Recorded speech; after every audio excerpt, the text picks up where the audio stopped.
Kailangan paaraw saglit para makaano ng vitamin D. Merry Christmas!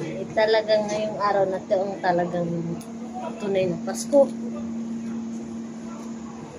Ano lang ng sunlight para hindi na kailangan bumili pa ng vitamin D. May natural na vitamin D. Kung makita yung araw, ayan o. Nakakasilaw nga lang. Ayan yung tunay na vitamin D. Nakakasilaw nga lang. Ayan o. Nasa likod. Madilim pagka sinalubong mo yung araw, madilim yung picture. Ayan.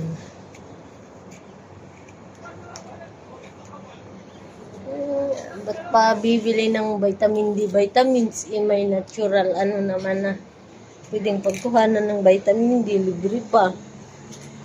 Hindi ka na gagastos.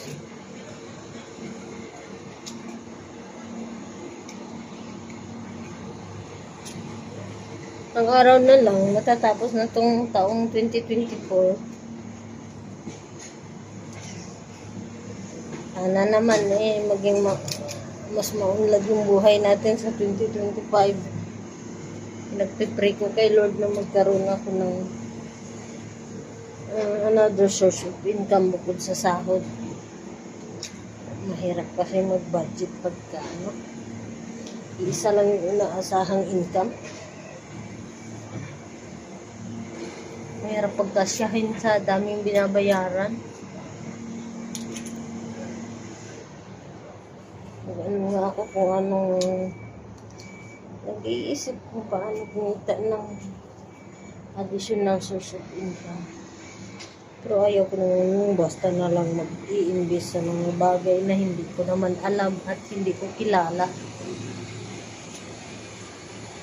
Tignan mo, pagi sa labas, sa malayong lugar. Kung makita nyo, sa yan, ang dilim siya. Madilim yung parang mausok, pero fog yan.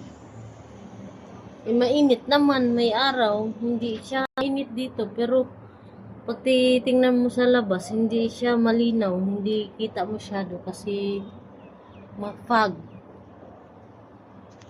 Ayan. Mas maliwanag kapag ganito.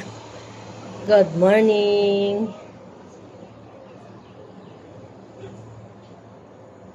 It's almost end of the year.